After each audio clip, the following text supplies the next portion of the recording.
Hello friends, welcome back on my YouTube channel Market Madama. First of all, wishing a very happy Holi और हमारे viewers की तरफ से और हमारे सब्सक्राइबर की तरफ से बहुत अच्छा रिस्पांस मिला। आपका प्यार इसी तरह इस चैनल पे बना रहे मार्केट मजामा पे, और आप स्टॉक मार्केट से अच्छा खासा मुनाफा कमाते रहें और आपकी वेल्थ क्रिएट हो और आप स्वस्थ रहें, हम यही कामना करते हैं। तो चलिए आज मैं एक टॉपिक लाया हूँ आपके लिए, support and resistance. Support and resistance को कैसे आइडेंटिफाई करता है, किस टाइप का पैटर्न बनता है स्टॉक मार्केट में एक शेयर के प्राइस में, जिसके बेसिस पे आप पता लगा सकते हैं कि यहाँ पे इसका सपोर्ट बनेगा और कब रेसिस्टेंस बनेगा और वही रेसिस्टेंस कब सपोर्ट बन जाएगा उस शेयर के लिए, और आप उसी के बेसिस पे उस शेयर में ट्रेड कर सकते हो, एंट्री कर सकते हो, कब आपको एंट्री लेनी चाहिए, कब एग्जिट करना चाहिए, और कहाँ पे आप गलत हो गए हो, आपकी पोजीशन गलत हो गई है, आपने एंट्री गलत ले लिया है, तो कब आपको एग्जिट करना चाहिए। तो यही सब टॉपिक एक सपोर्ट एंड रेसिस्टेंस बताता है आपको, और उसी के बेसिस पे अगर आप किसी भी शेयर प्राइस में देखेंगे तो हर कोई बात करता है, अगर आप किसी भी जितने भी टेक्निकल एनालिस्ट बताते हैं कि इस शेयर प्राइस का सपोर्ट यहाँ पे है, रेसिस्टेंस यहाँ पे है, तो कभी आपने नोटिस करा है कि हमेशा शेयर जिगजैग रोलर कोस्टर की राइडिंग में ही हमेशा मूव करता है ऊपर की साइड। कभी आपने देखा है कि सीधा एकदम से डायरेक्ट ऊपर की साइड मूव कर रहा है, या नीचे आ रहा है तो सीधा बॉल नीचे आ रही है, एक बॉल की तरह नीचे गिर रहा है सीधा, लेकिन वो हमेशा रोलर कोस्टर की राइडिंग में मूव करता है हमेशा शेयर का प्राइस। तो अब ये जो सपोर्ट एंड रेसिस्टेंस है वो किस बेसिस पे बनते हैं, उसके पीछे क्या ह्यूमन साइकोलॉजी होती है, तो मैं आपको बताता हूँ। अगर आप ये स्क्रीन पे देखिए, ये मैंने एक सिंपल सी ड्राइंग करी है सपोर्ट एंड रेसिस्टेंस की। जब शेयर ऊपर की साइड मूव करता है और यहाँ पे देखिए ये अटक रहा है, हर्डल बन रहा है, तो अगेन ये नीचे की साइड पुल बैक देता है, रीटेस्ट करता है अपने प्रीवियस रेजिस्टेंस को, और वापस ऊपर की साइड मूव देता है जहां इसका रेजिस्टेंस होता है, ठीक है। अगेन फिर रीटेस्ट करता है अपने सपोर्ट को, जहां इसने प्रीवियस सपोर्ट बनाया था वहीं पे रीटेस्ट करता है, और अगेन जब अपने रेजिस्टेंस की तरफ जाता है और अगेन उसे ब्रेकआउट देने के बाद ऊपर की साइड ब्रेकआउट देता है, तो जो रेसिस्टेंस था पहले अब वो उसका सपोर्ट बन जाता है। जब वो वापस रीटेस्ट करता है जहां उसका पहले रेसिस्टेंस था, जहां पे वो अटक रहा था, वहां से वो अगेन ऊपर की साइड मूव करता है। तो आप देखिए जो पहले रेसिस्टेंस थे डबल टॉप, अब वो इसके लिए सपोर्ट बन गए, और उसके बाद ये बाउंस बैक देता है, ऊपर की साइड मूव करता है और फिर ब्रेकआउट देता है। इसी के बेसिस पे शेयर का प्राइस मूव करता है। तो अब मैं यहाँ पे बताता हूँ आपको कि ऐसा होता क्यों है। सबसे पहले ऐसा क्यों होता है, शेयर क्यों नहीं कि शेयर हमेशा ऐसे क्यों नहीं मूव करता, सीधा मूव करे तो कितना मजा ना आ जाए, यहाँ खरीदो यहाँ बेच दो, सीधा ऊपर आपको बिक रहा है, कोई बीच में कोई टैक्स नहीं किया जा रहा, बीच में नहीं कोई डर है, यहाँ पे 100 पे खरीदा सीधा 150 पे बेचना है, लेकिन ऐसे नहीं होता। और कभी आपने ये भी नहीं देखा होगा कि शेयर सीधा यहाँ से नीचे गिर गया डायरेक्ट, तो ऐसे भी मूव नहीं करता शेयर, हमेशा और आप ये भी नहीं कह सकते कि हमेशा शेयर रैंडमली मूव करता है, नहीं। हर शेयर प्राइस मूव करने के पीछे रीजन होता है कि वो ऐसा मूव क्यों कर रहा है। रैंडमली कभी मूव नहीं करता, वो हमेशा बता के चलता है कि मैं इसके अकॉर्डिंगली मूव करने जा रहा हूँ, कहाँ मैं सपोर्ट बनाऊंगा, कहाँ मैं रेजिस्टेंस बनाऊंगा। तो उन्हीं सपोर्ट एंड रेजिस्टेंस के पीछे छुपा होता है ह्यूमन साइकोलॉजी। इस मार्केट में 3 टाइप के लोग होते हैं। एक होता है तेजड़िया, जो लॉन्ग पोजीशन बना के चलते हैं इस मार्केट में, और दूसरे टाइप के लोग होते हैं मंदेड़िया, जो शॉर्ट पोजीशन बना के चल रहे होते हैं इस मार्केट में, और तीसरे टाइप के लोग होते हैं, तीसरी कैटेगरी वो होती है अनकमिटेड डिसीजन, जिन्होंने अभी तक पार्टिसिपेट ही नहीं करा होता इस मार्केट में, और वो वेट करते हैं कि कब नेक्स्ट रैली आए शेयर में तो हम उसमें पार्टिसिपेट कर सकें। तो इन 3 टाइप के बेसिस पे, इन 3 टाइप जो ये 3 कैटेगरी के लोग होते हैं, इनके बेसिस पे सपोर्ट एंड रेजिस्टेंस बनता है और शेयर में एक्शन, शेयर के प्राइस में एक्शन देखने को मिलता है आपको। तो लॉन्ग पोजीशन के लिए अगर आप देखें, सपोज मैं यहाँ पे लूं, जो तेजड़िया है, जो लॉन्ग पोजीशन बना के चल रहे हैं, वो यहाँ पे जैसे निकल गए। अब इस मार्केट में 2 प्लेयर होते हैं, एक बाय करता है, एक सेल करता है। अब दोनों ने एंट्री करी इस पॉइंट पे, एक लॉन्ग बना के चल रहा है, एक तेजी करके चल रहा है और एक मंदी करके चल रहा है। अब जो तेजी करके चल रहा है, जब ये शेयर ऊपर की साइड मूव कर रहा है, तेजी करने वाला खुश हो रहा है और मंदी करने वाला रो रहा है, और अनकमिटेड डिसीजन वाला वो चुपचाप बाहर बैठा है, अभी देख रहा है। और फिर अगेन जो तेजी करके चल रहा था वो यहाँ पे एग्जिट कर गया तेजी करने वाला। तो यहाँ पे एक सेलिंग देखने को मिला, हर्डल मिला देखने को, और जो मंदी करने वाला था वो अभी बैठा हुआ है चुपचाप, वो वेट कर रहा है कि वापस ये रीटेस्ट करे जहां पे उसने पोजीशन क्रिएट करी थी, अपने ब्रेक इवन से वो बाहर निकले। तो वो पे करके चल रहा है और वापस शेयर रीटेस्ट करता है। जब रीटेस्ट करा ये लेवल, तो यहाँ पे देखिए क्या हुआ, जो लॉन्ग पोजीशन बना के चल रहा था वो अगेन एंटर करता है इस लेवल पे। अगेन उसे दिखता है कि अगेन मेरे लेवल पे आ गया, अगेन मैं क्यों ना इस लेवल पे एंटर करूं। वो अगेन इस लेवल पे एंटर करेगा, और जो मंदेड़िया था उसे मौका मिल गया इस मार्केट से बाहर निकलने का, ब्रेक इवन पे जहां पे उसने शॉर्ट मारा था। उसे पता चल गया कि हमने गलत एंटर कर लिया है, क्योंकि ये शेयर तेजी की साइड जा रहा है। तो वो ये अब ये नहीं सोचता कि मैं शॉर्ट मारूं और प्रॉफिट पाऊं, नहीं, वो ब्रेक इवन पे निकलेगा। तो जो सेल कर रखा है वो बाय करेगा, और जो लॉन्ग पोजीशन बनाने आया है दोबारा से वो भी बाय करेगा। तो शेयर में दोबारा से डिमांड देखने को मिली।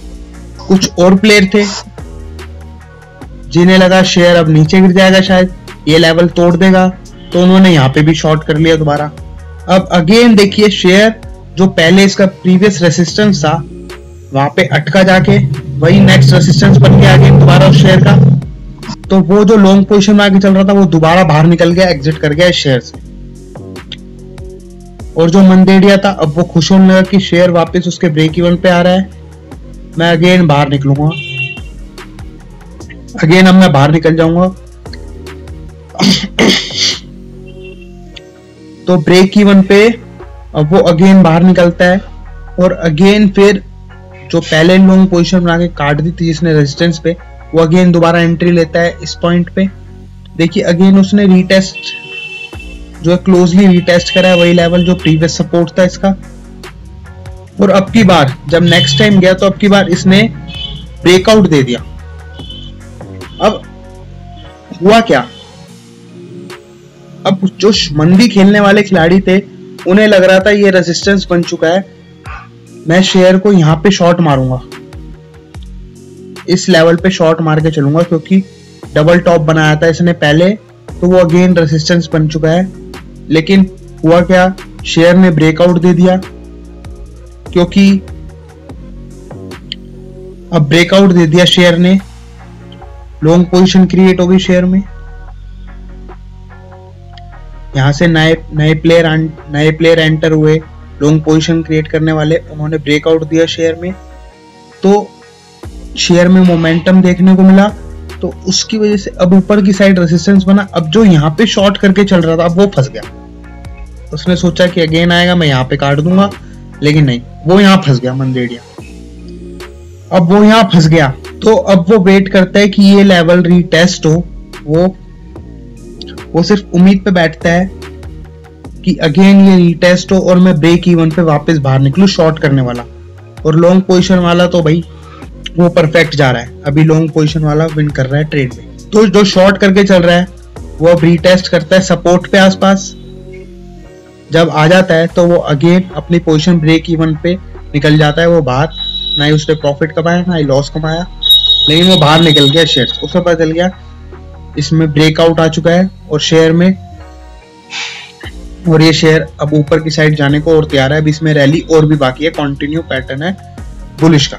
लेकिन अब अनकमिटेड डिसीजन वाला आता है यहाँ पे, इस लेवल पे अनकमिटेड डिसीजन वाला आया उसने देखा कि इस शेयर में हम यहाँ की रैली में पार्टिसिपेट नहीं कर पाए, लेकिन अब यहाँ पे ब्रेकआउट दे दिया है, तो मैं यहाँ पे एंटर करूंगा और जो यहाँ पे निकल गए थे वो भी यहाँ पे एंटर करते हैं दोबारा कि अभी इसमें रैली और बाकी है इस शेयर में, तो वो यहाँ पे भी खरीदना स्टार्ट कर देते हैं इस रैली पे। पहले 5 सपोज एग्जांपल लो 500 पे बाहर निकल गए थे, तो अब 500 से 600 की रैली में भी वो पार्टिसिपेट करेंगे, तो वो यहाँ पे दोबारा खरीदना स्टार्ट कर देते हैं 500 रुपए पे।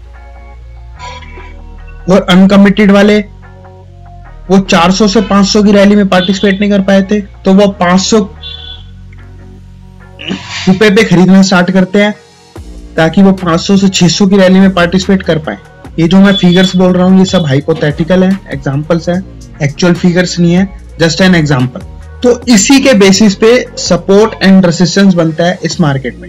अब तीनों रोल कैसे निभा रहे हैं, लॉन्ग पोजीशन वाला बना के चल रहा है, जो डबल टॉप बन रहा है तो रेजिस्टेंस पे वो कमा रहा था, और मंदेड़िया के अगेंस्ट आ रही थी पोजीशन, तो वो निकलने की कोशिश करता है ब्रेक इवन पे। इसीलिए आप देखते होगे जब भी शेयर प्राइस में मूव आता है एकदम से मोमेंटम दिखता है, तो वापस वो अपने जहां से उस शेयर प्राइस में मोमेंटम दिखता है जिस लेवल से, वो अगेन रीटेस्ट करता है, धीरे धीरे नीचे आता है, और जो मंदी करके चल रहे होता है शेयर पे वो वहां से निकलने की कोशिश करते हैं ब्रेक इवन पे। तो इससे शॉर्ट कवरिंग देखने को मिलती है शेयर।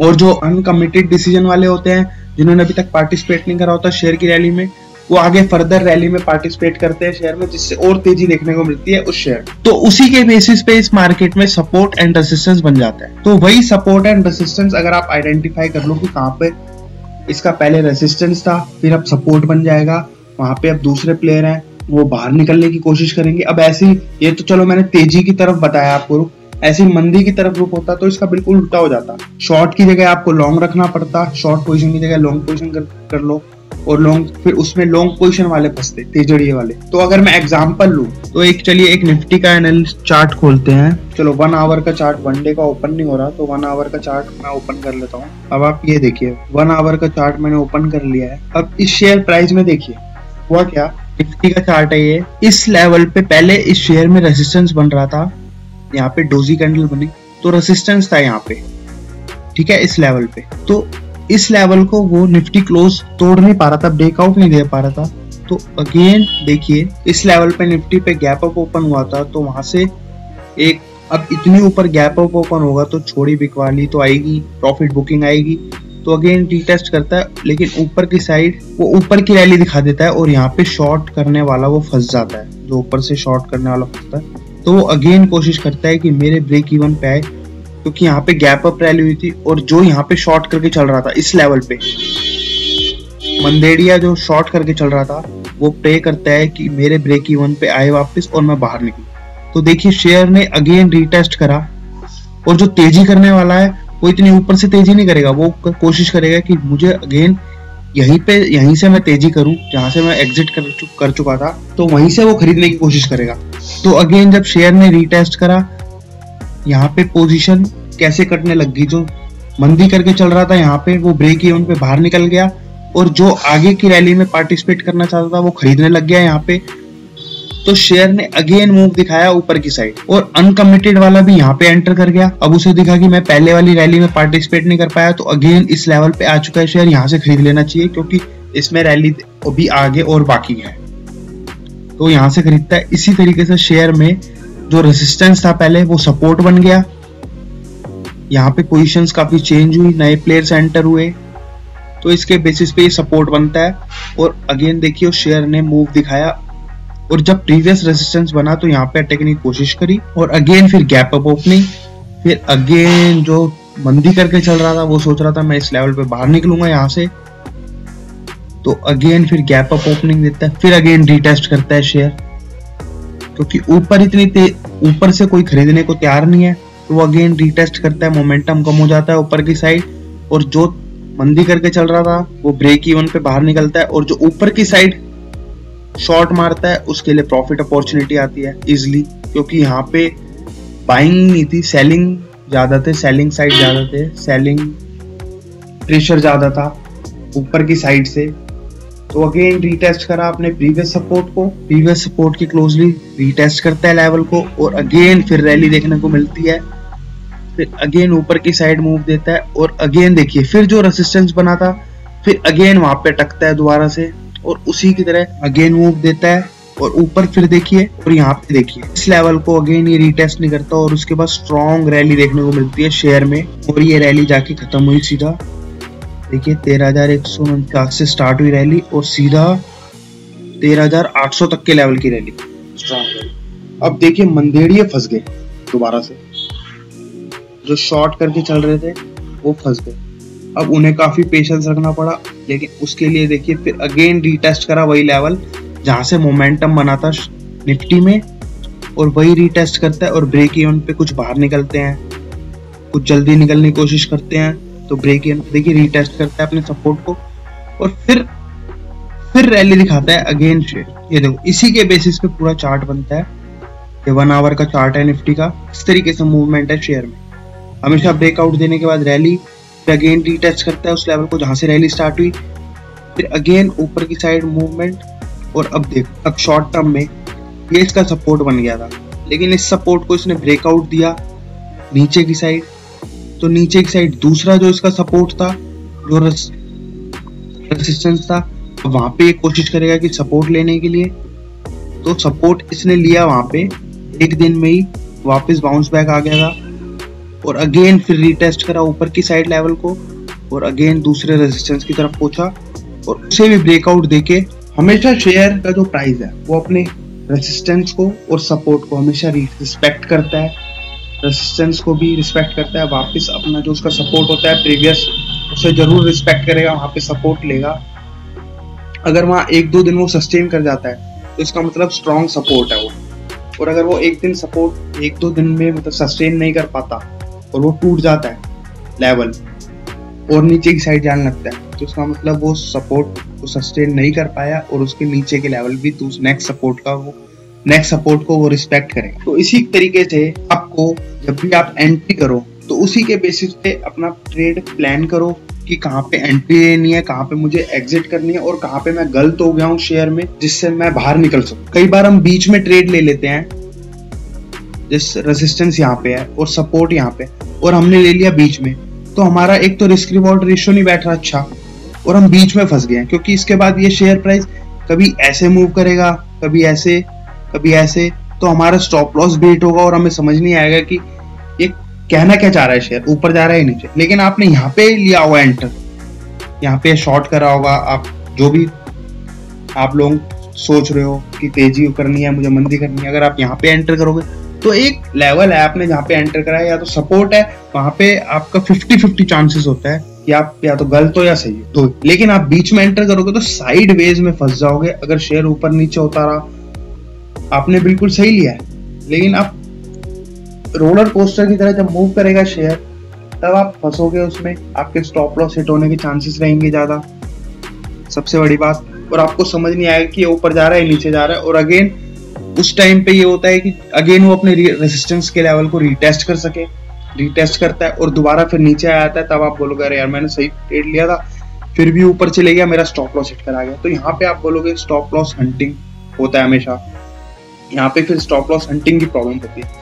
तो इसीलिए ऐसे लेवल पे अब जैसे सपोज इस चार्ट में मैं बोलूं किसी ने यहाँ शॉर्ट मारा, इस लेवल पे शॉर्ट मारने की कोशिश करी तो उसे ये लेवल दिखाए, अगर वो यहाँ पे शॉर्ट मारता तो यहाँ पे स्टॉप लॉस हिट होता, फिर उसके बाद नीचे आया था, फिर वो बोलता कि मैंने यार ट्रेड तो मेरे अकॉर्डिंग सही था, देखो मार्केट नीचे आ गई लेकिन पहले मेरा स्टॉप लॉस हिट करा गई। लेकिन आपने यहाँ स्टॉप लॉस मारा होता, इस लेवल पे शॉर्ट करा होता तो आपको प्रॉफिट मिलता। लेकिन अगेन ऊपर अपॉर्चुनिटी अगर आप यहाँ पे बुक नहीं कर पाए, यहाँ पे बुक नहीं कर पाए और यहाँ पे नहीं मार पाए शॉर्ट, तो अगेन अपॉर्चुनिटी आपको दिखती कि यहाँ पे मैं शॉर्ट मारूं, तो अगेन फिर वो यहाँ पे शॉर्ट मारोगे तो यहाँ पे स्टॉप लॉस रखोगे। इन लेवल पे कम चांसेस होते हैं कि आपका स्टॉप लॉस हिट ना हो।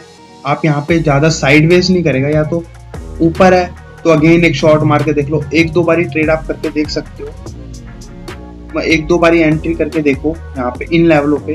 तो अगेन इसने अपॉर्चुनिटी दी नीचे की साइड अपने नीचे के लेवल को, और अब की बार तो और तेजी से नीचे आया शेयर। तो ऐसे लेवल पे जब शॉर्ट मारोगे तो यहाँ पे चांसेस होते हैं आपका रिस्क रिवॉर्ड रेशियो भी अच्छा बनेगा और आप प्रॉफिट भी कमा पाओगे और आपको सिस्टमैटिक ट्रेड मिला, आपको पता है एग्जिट मुझे कहाँ करना है, कहाँ पे मैं गलत हो गया हूँ तो बाहर निकलना है। अगर सपोज आपने इस लेवल पे शॉर्ट मारा होता, यहाँ पे शॉर्ट मारा होता और आपने यहाँ से 50 पॉइंट स्टॉप लॉस ऊपर रखा है तो चलो कोई नहीं, स्टॉप लॉस हिट हो गया आपका, स्टॉप लॉस हिट हो गया। फिर अगेन यहाँ पे शॉर्ट मारते, यहाँ पे शॉर्ट मारते तो उस दिन तो आपका स्टॉप लॉस हिट नहीं होता। फिर अगेन ऊपर आया शेयर, लेकिन आपने यहाँ पे स्टॉप लॉस, फिर अगेन स्टॉप लॉस लगाया होता, तब भी आपका हिट नहीं होता। यहाँ पे भी अभी भी हिट नहीं हो रहा। लेकिन जब अब यहाँ पे देखिए मार्केट जब गैप अप ओपन हुई तो उसके बाद स्ट्रॉन्ग डाउन ट्रेंड ही देखने को मिला और उसके बाद देखिए फिर ट्रेंड नीचे की साइड चले गया।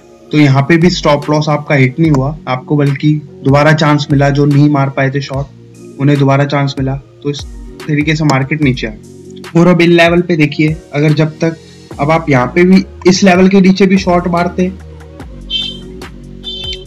तो सबसे पहले तो आप देखते कि ये वाला लेवल इसने ब्रेकआउट दे दिया, यहाँ मैं शॉर्ट मारूं तो आप यहाँ बाहर निकलते ब्रेक इवन पे, जहाँ पे आपने शॉर्ट मारा बाहर निकलते यहाँ पे, क्योंकि आपको पता लगता, आपको साफ दिखता कि मैं ट्रेड गलत ले लिया है, ब्रेक इवन पे बाहर निकलने की कोशिश करते। और अगेन फिर यहाँ पे डाउन आया, तब आप अगेन सोचते कि यहाँ पे मैं एंटर कर लूं, अगेन मुझे अपॉर्चुनिटी दिख रही है शॉर्ट मारने की, तो आप स्टॉप लॉस रखते इस लेवल के ऊपर। लेकिन यहाँ पे आपका स्टॉप लॉस हिट हो जाता, फिर अगेन यहाँ अपॉर्चुनिटी दिखती शॉर्ट मारने की, तो लेकिन उसके बाद आपका तीसरा जो ट्रेड था वो सही जाता परफेक्ट और नीचे के लेवल दिखा। लेकिन आपको एकदम से चेंज नहीं होना कि पहले अभी आप थोड़ी देर पहले मंदी कर रहे थे, अभी जब तक ट्रेंड पूरा, आपको ओवरऑल स्ट्रक्चर देखना है मार्केट का कि क्या चल क्या रहा है। अब थोड़ा सा बाउंस बैक दिखा तो आपने सोचा नहीं अब तो तेजी स्टार्ट हो गई, वो बिल्कुल गलत है, वो गलत मिथ है आपका। अगर आप हल्का सा बाउंस बैक देखते हो निफ्टी में और आप सोचते हो अब तो तेजी करके चलनी है, अब मंदी खत्म हो गई, ऐसा नहीं होता। ओवरऑल पैटर्न डाउन रहता है। अगर निफ्टी एक दिन 300 गिरा है और अगर 150 पॉइंट 200 पॉइंट का उसने उछाल दिखा दिया तो ये थोड़ी क्या पैटर्न रिवर्सल हो चुका है, उसके पैटर्न में रिवर्स आ चुका है। आपको पूरा ओवरऑल देखना पड़ेगा। डेली कैंडलस्टिक चार्ट देखिए, आपको जो भी चार्ट पसंद है। अगर मैं दूसरा एग्जांपल लूं, ये तो हो गया निफ्टी का, अगर मैं दूसरा एग्जांपल लूं सपोज ये देखिए अशोक लेलैंड का, इसमें यहाँ देखिए रेजिस्टेंस था लेवल का, 1 डे का चार्ट ओपन कर लिया अशोक लेलैंड का, ये इसके लिए आइडल बन रहा था, रेजिस्टेंस बन रहा था। और जब इसने इसे ब्रेकआउट दिया शेयर ने, तो ऊपर के लेवल दिखाने स्टार्ट करे और ऊपर स्ट्रॉन्ग ब्रेकआउट, लेकिन अगेन रीटेस्ट करा अपने लेवल को, ये इसने सपोर्ट बना लिया और ऊपर की साइड रेजिस्टेंस बन गया इसका, ये वाला जोन 98 रुपए का। और अगेन जो उसका सपोर्ट था 88 रुपए, उसे अगेन रीटेस्ट करता है वो, वही वाली सेम स्टोरी। जो मंदी करने वाले थे वो फंस गए, तो वो ब्रेक इवन पे निकलते हैं, यहाँ से शॉर्ट कवरिंग दिखती है और ऊपर से शॉर्ट करते हैं, वो भी बाहर निकलने की कोशिश करते हैं, तो यहाँ से शॉर्ट कवरिंग देखने को मिलती है। और नए प्लेयर जो अभी तक रैली में पार्टिसिपेट नहीं कर पाए थे वो एंट्री करते हैं, तो उससे और डबल ब्रेकआउट देखने को मिलता है शेयर। और ये देखिए ऊपर की साइड इसने मूव किया। और अब यहाँ से देखिए, अब इस शेयर ने यहाँ से एक स्ट्रॉन्ग मोमेंटम दिखाया था ऊपर की साइड, 2 दिन में 110 रुपए से सीधा इसने 135 के लेवल दिखाए। तो जो मंदी करके चल रहे थे वो सोच रहे थे कि इस लेवल तक आएगा, 102 रुपए तक रीटेस्ट कर सकते हैं हम रैली में 102 पे। तो अब शेयर ने ऊपर से पूरी इस लेवल को रीटेस्ट करने की कोशिश करी, जो यहाँ पे शॉर्ट करने की कोशिश कर रहे थे, मंदी करके चल रहे थे। तो अब यहाँ पे अब वो निकलने की कोशिश करेंगे अपने ब्रेक इवन पे, यहाँ से निकलेंगे। और यहाँ पे देखिए उसने स्ट्रॉन्ग एक रैली वो दिखा रहा है अशोक लेलैंड, यहाँ पे देखिए एक सपोर्ट बनाने की कोशिश कर रहा है, रिजेक्शन बार नीचे की साइड बन रही है, ये देखिए। लेकिन अभी मैं कोई रिकमेंड नहीं कर रहा कि आपको स्टॉक अशोक लेलैंड में खरीदारी करके चलनी चाहिए, ये जस्ट एजुकेशनल पर्पस के लिए मैं आपको सपोर्ट एंड रेजिस्टेंस का वो बता रहा हूँ कि किस बेसिस पे सपोर्ट एंड रेजिस्टेंस इस मार्केट में बनते हैं। यहाँ पे मैं आपको वो कुछ नहीं बता रहा हूँ कि ये शेयर खरीदना है बेचना है। तो सपोर्ट एंड रेजिस्टेंस के बेसिस पे अगर आप आइडेंटिफाई करना सीख के अपने ट्रेड, अगर उसके अकॉर्डिंगली आप अपने ट्रेड को प्लान करेंगे तो आपकी ट्रेडिंग में काफी अच्छा सुधार देखने को मिलेगा। आपके लॉसेस भी इजीली कन्वर्ट होंगे प्रॉफिट में, ओवरऑल प्रॉफिट में जाएंगे आप। एक बार ही आप ट्राई करके देखिए, सपोर्ट एंड रेजिस्टेंस के बेसिस पे आप एंट्री करके देखिए। अब कई लोग होते हैं बीच में बिल्कुल भी पेशेंस नहीं होता, रोज मार्केट में ट्रेड करना है, ऐसा नहीं होता। जब भी वेट करें, जब 101 के ऊपर ब्रेकआउट देगा तब खरीदने की कोशिश करें। अब यहाँ पे रोज थोड़ी करना है ट्रेड, कम ट्रेड करो लेकिन एक ट्रेड ऐसा पकड़ो, फिर उसमें आप दिखाओ कि मैंने उसमें अच्छा खासा प्रॉफिट पकड़ा है। जब भी आपने अगर अपने ट्रेड पे आप सही निकले, आपके अकॉर्डिंग वो ट्रेड चला, तो उसके बाद बेटर करता है कि आप उस ट्रेड से कितना प्रॉफिट निकाल पाए।